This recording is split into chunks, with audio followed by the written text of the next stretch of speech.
Ibadah ini dikabiskan di dalam nama Bapa, Anak, dan Roh Kudus. Turunlah kiranya atas saudara sekalian anugerah dan selamat dari Allah Bapa dan dari Yesus Kristus Tuhan kita dan dari Allah Roh Kudus.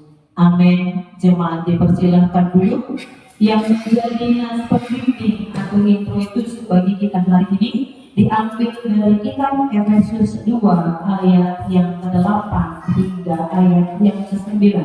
Demikian bunyi firman Tuhan.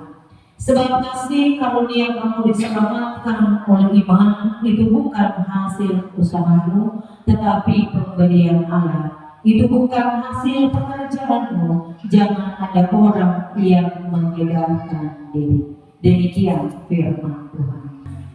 Bahwa di dalam kasih ada keteduhan yang kami nikmati. Karena kasih-Mu yang membebat hidup kami. Karena kasih-Mu yang mengampuni kami dan menyucikan kami dari setiap pelanggaran yang kami lakukan kepada Tuhan. Saat ini Tuhan, bagian-Mu berbicara bagi kami. Kuduskan, sucikan kami dengan darah-Mu yang kudus, sebab kami menyadari bahwa kami adalah orang-orang yang berdosa yang tidak layak di hadapan Tuhan. Dalam Kau mengampuni kami sehingga firman yang disampaikan itu boleh kami terima dengan telinga yang baik, pikiran yang baik, dan hati yang rindu akan firman itu. Bersabdalah ya Tuhan, sebab kami semua telah siap mendengarnya. Di dalam nama Yesus kami berdoa. Amin. Berangkat dari Gunung Hor, berjalan ke arah laut seberang untuk mengelilingi tanah Edom, maka bangsa itu tidak dapat lagi menahan hati di tengah jalan. Lalu mereka berkata-kata melawan Allah dan Musa, mengapa kamu memimpin kami keluar dari Mesir, supaya kami mati di padang gurun ini?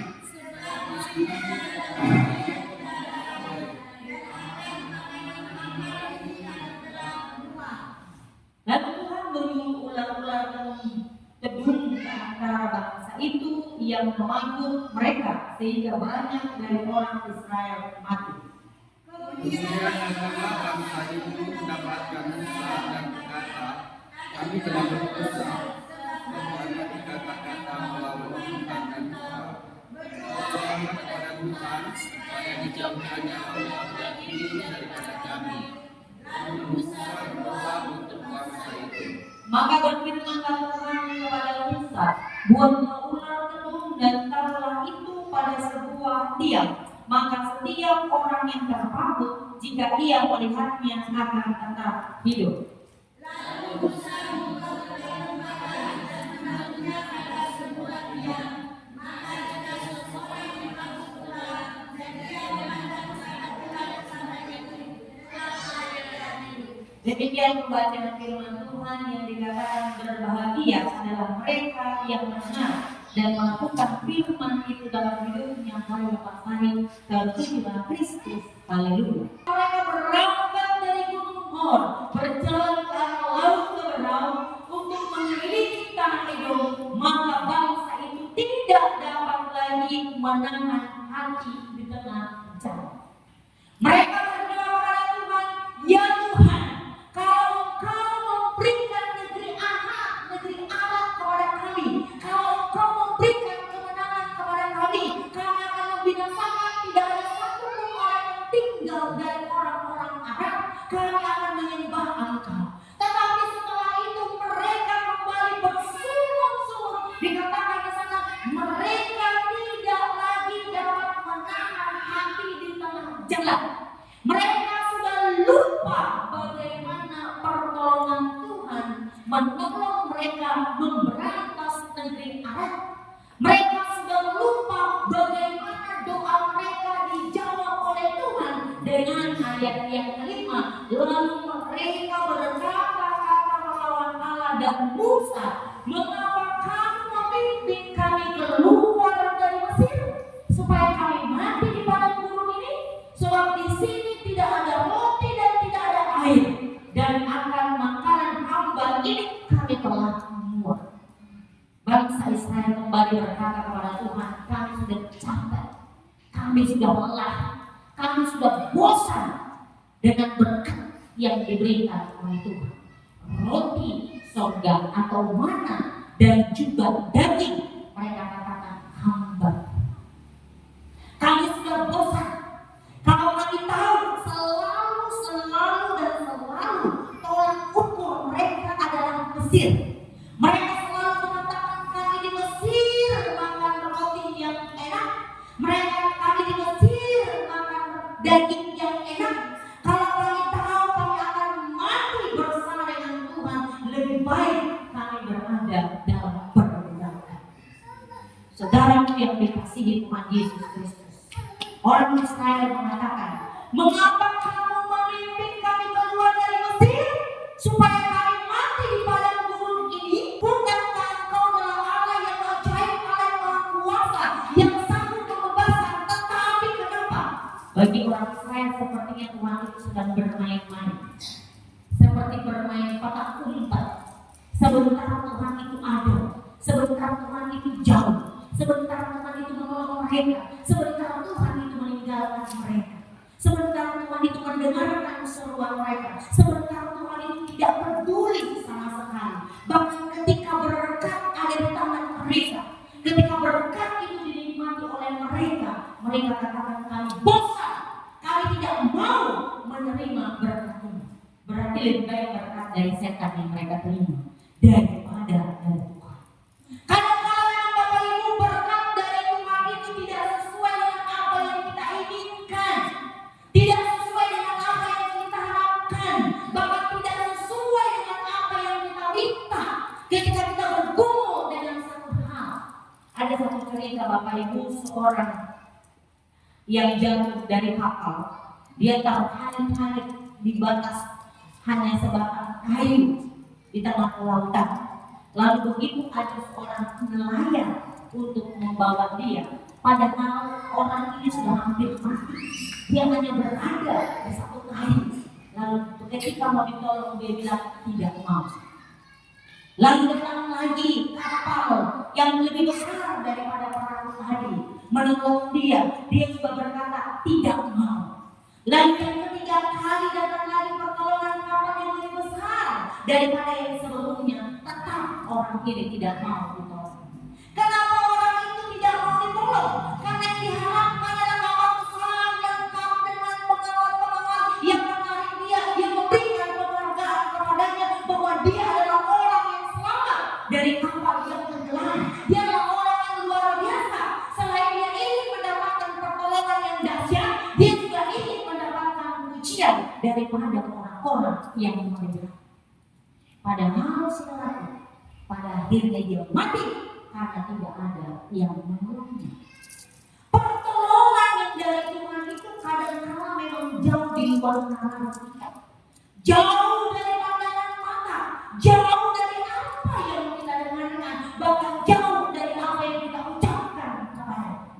Berbanding terbalik, karena Tuhan yang tahu apa yang kita butuhkan, bukan apa yang kita inginkan, bukan apa yang kita dambakan, bukan apa yang kita ucapkan. Sebab jauh langit dan bumi, demikian jauhnya rancanganmu, kata Tuhan, dengan rancangan. Bangsa Israel mengeluh dan berkata, kami sudah muak dengan roti, kami sudah muak dengan daging yang kau berikan yang hambar ini. Padahal itu sudah memelihara mereka berhari-hari. Padahal selama mereka menikmati dan berkat Tuhan itu, tidak ada di antara mereka yang kesakitan, tidak ada yang di antara mereka yang meninggal, tidak ada yang di antara mereka yang kusut lapar, tidak ada di antara mereka yang mengalami sakit penyakit. Sebab saya tidak mau bersyukur, tidak mau mengingat akan segala perbuatan Tuhan, karena memang benar dan sudah luar biasa, karena mereka berkata kami telah muak. Lalu pada ayat yang ke-6, lalu Tuhan menyuruh ular-ular teduh ke antara bangsa itu.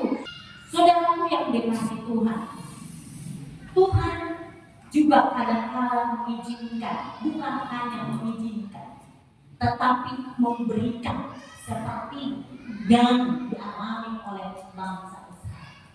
Tuhan menyuruh ular-ular kedung di antara bangsa itu untuk mengambil mereka.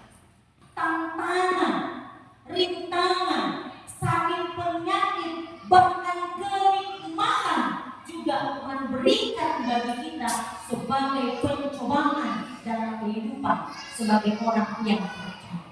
Apakah dalam tantangan rintangan itu kita datang kepada Tuhan semakin mendekatkan diri?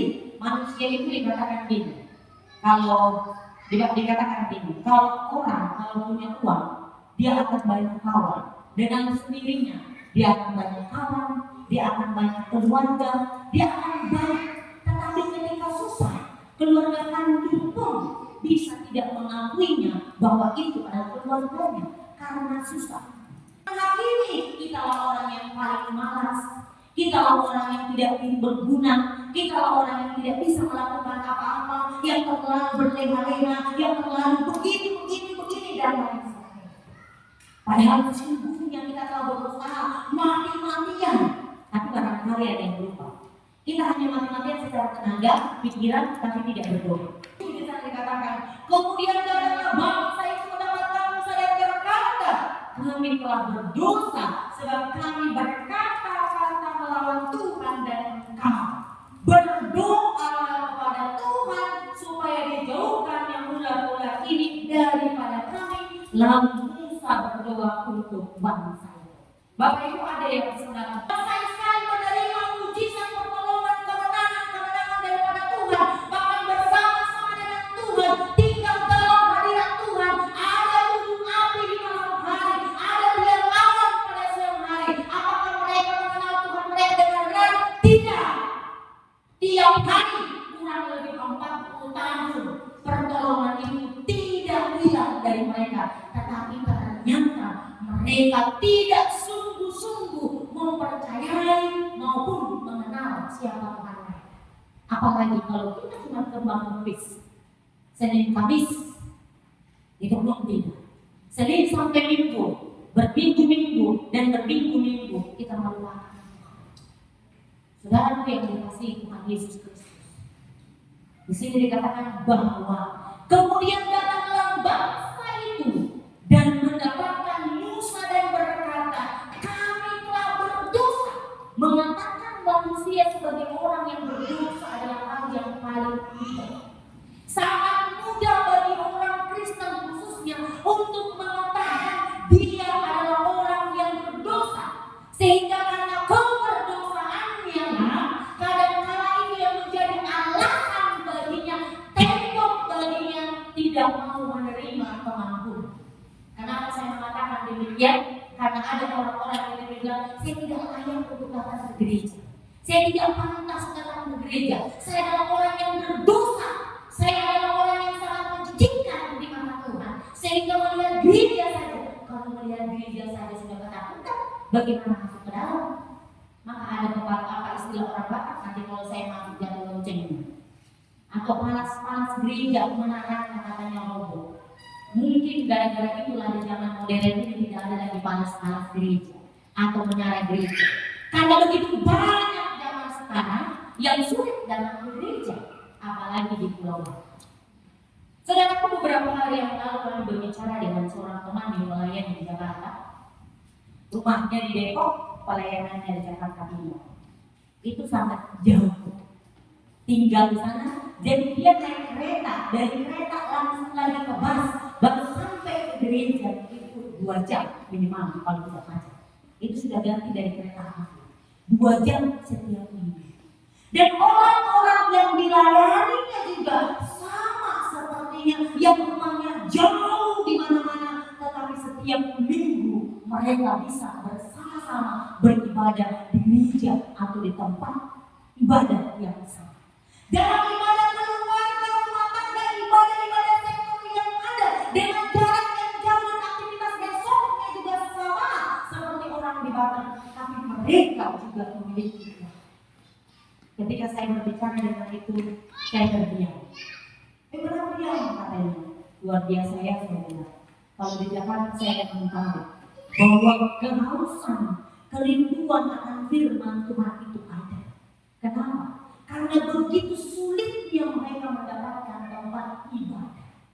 Karena begitu sulitnya mereka memiliki kesempatan untuk menyebut nama Tuhan secara lantang. Lalu kenapa di tempat kita ini berbanding terbalik? Karena barangkali begitu mudahnya kita mendapatkan tempat ibadah. Sekarang jemaat itu di mana-mana, kata hamba Tuhan di Batam ini seperti Nina Bobo, jangan sampai tersinggung, lari. Gitu katanya. Kalau sudah begitu hilang. Karena mengganti gereja lebih mudah daripada mengganti kata. Mengganti kata tidak bisa, apalagi akte lahir. Kalau kita sampai mengganti akte lahir, maka harus melewati 7 dan selanjutnya. Kami telah berdosa sebab kami berkata-kata melawan Tuhan dan Engkau. Berdoalah kepada Tuhan supaya dijauhkannya ular-ular ini daripada kami. Lalu Musa berdoa untuk bangsa itu. Musa itu luar biasa ya Bapak Ibu. Makanya di Alkitab dicatat bahwa tidak ada manusia sesabar Musa. Hanya satu-satunya Musa yang sabar di seluruh kejadian sampai wali. Selain Tuhan Yesus, Musa lah yang dicatat sebagai orang yang paling sabar. Hanya dia sendiri. Sebentar dicemooh Musanya sabar. Tentang dilemparin Musanya, lalu bangsa itu datang lagi, Musa tolong kami, Musanya diangkat lagi. Begitu dapat yang diinginkan oleh bangsa itu, balik lagi. Dan Musa selalu mengiyakan apa yang disampaikan oleh Tuhan. Resiko bagi seorang Musa ketika dia mengiyakan apa yang menjadi komitmen kepada Tuhan. Resiko bagi Musa untuk terus bertahan di dalam situasi kondisi apapun daripada mencabut akan komitmennya untuk setia kepada Tuhan. Bapak Ibu berkomitmen, bernazar. Kita ini sama seperti bangsa Israel. Kita bernazar, kita berjanji, kita juga yang mengingkari. Orang lain tidak ada yang mengingkari, tetapi diri kita sendiri yang mengingkari akan janji, akan komitmen, akan kesetiaan kita kepada Tuhan. Oleh karena faktor diri kita sendiri juga, bukan karena orang lain. Karena hancurnya seseorang bukan karena pihak luar, tetapi karena diri sendiri yang menerima. Bangkitnya seseorang bukan karena faktor luar, tetapi karena dirinya sendiri yang mau bangkit. Orang yang di luar diri kita adalah orang yang memberikan support, motivasi, dorongan. Tetapi kalau diri kita berkata yes, kita bangkit. Kalau tidak, kita tetap bisa bangkit dan juga kita bisa tetap hadir. Diri kita yang harus kita bangun di atas dasar firman Tuhan yang kuat. Karena setiap orang yang melihat ke atas ular itu, yang melihat tiang itu, yang ada ular tergantung di sana, maka dia akan hidup. Setiap orang yang percaya kepada Kristus yang telah mati di kayu salib, yang telah menebus saudara dan saya dari dosa-dosa kita akan memiliki hidup. Sekalipun kita sebelumnya sama seperti Israel, pemberontak yang selalu menyakiti hati Tuhan, tetapi ketika Tuhan memberikan kesempatan melalui kematian Yesus, disitulah kesempatan kita untuk kembali kepada Tuhan.